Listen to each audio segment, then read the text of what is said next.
Hey, hello. Thank you for taking the time to listen in on another reflection. Uh, Last Sunday, our church dived into Psalm 133. Psalm 133 is one of the Psalms of Ascent. We've been working our way through these Psalms, this group of Psalms that are also known as the Songs of Ascent or the Songs of Degrees. And as we looked into Psalm 133, we looked into this issue of unity within community, right? Unity within the church. And so today's reflection is in follow-up to the Sunday sermon, and the reflection is about unity. I want to talk to you about unity. If you've ever read this prayer that Jesus prayed in St. John's Gospel, it's a prayer in John chapter 17. Jesus prayed this prayer to the Father. He prayed it on the eve of his death. It's also often referred to as the high priestly prayer. Now, if you've ever read that prayer, you will have seen that several times in that prayer, Jesus prays that his disciples would be one, as he and the Father are one. He's talking about unity here.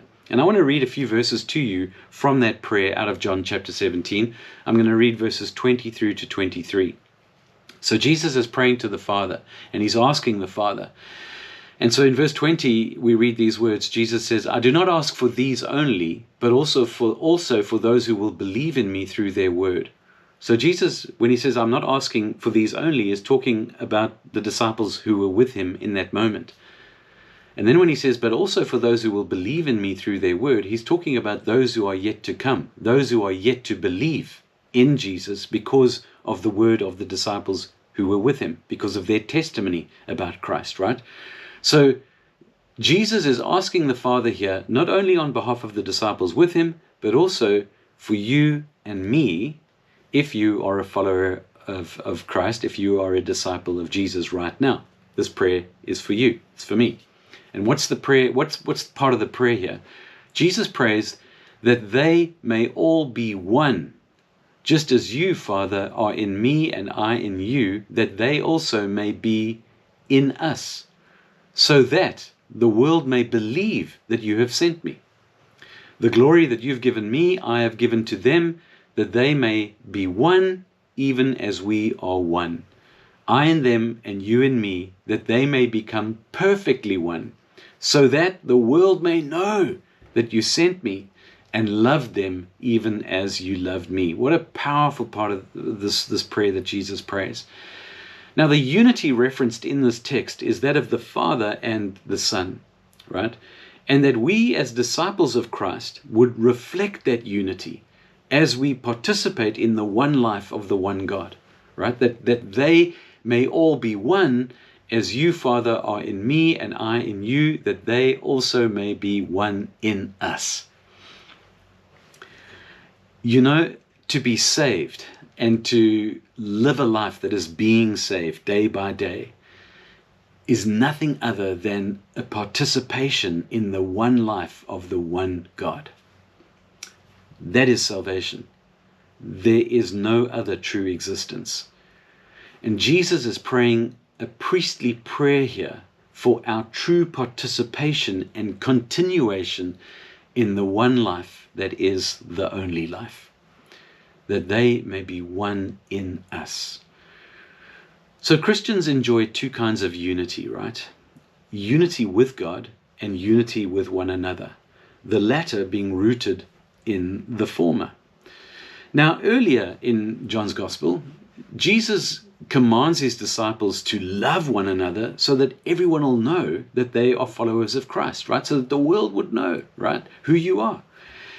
And then here in these verses that I've just read to you, on the night before his death, Jesus says something extraordinarily important about Christian unity, something that we really need to take note of.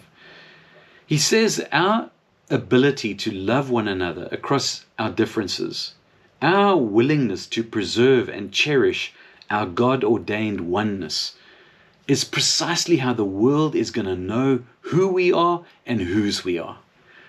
Our love for each other is how the world is going to see and taste and touch and hear and find Jesus. It's through our unity that we will embody Jesus, that we will make Jesus relatable and possible and plausible to a very dark and dying world. In other words, if we fail to reconcile and unify, if we normalize divisiveness and separation and bitterness and discord, then the world is not going to know what it needs to know about God, right? And in the terrible absence of that knowing, the world, the culture in which we live, is going to believe falsehoods about God. And that breaks God's heart, right? If they don't come to a place of knowing, if they don't see it reflected in who we are, what are they going to believe? They're going to believe that the person of Jesus Christ is nothing but a sham. They're going to assume that there really is no transformative power in the death and resurrection of Jesus Christ. The world is going to believe that if there is a God, that he's mean and angry and vindictive. The culture that we live in is going to believe that the universe is a cold, meaningless place ungoverned by love. And when it comes to the church, it's going to write the church off as a flawed and hypocritical institution, not the living, breathing, healing body of Jesus Christ on earth. And so I just want to tell you, if you're still tuned in to this reflection, that unity is a serious issue for Christians. Unity is a serious issue for Christians. There are powerful ramifications in our decisions to love or not to love, to be one or to be divided. The stakes are high. Folk, the stakes are really high in how we choose to respond to this hopeful prayer that Jesus prayed. Christians and the Christian church have been given a big responsibility, whether we want it or not.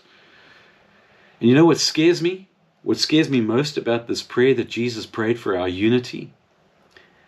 What scares me is that I can be so easily complacent about it. I can be apathetic about it. I can be so accepting of Christian disunity that I barely notice it anymore. And so what breaks God's heart no longer breaks mine. I'm not scandalized, as I should be, by the fact that so many Christians can be so fractured and splintered and divided, even in the same church communities that they find themselves. You know, Jesus spent his last night on earth pleading for the unity of his followers, praying that the church would be one as he and the Father are one, not uniform, but unified, committed to a sacred tie that binds. A church that is determined to love and reconcile and bless and unify across all the barriers. You know, 2,000 years after Jesus prayed this prayer for unity, maybe we should begin to be praying for unity too on a regular basis. Maybe we really need to get serious about realigning our desires to the desires of Christ. And ask God for an end to complacency and cynicism and hopelessness and defeat, that they may be one as you and I are one. That's the heart's desire of Jesus Christ. May it be ours as well. Thanks for listening in. May God be with you.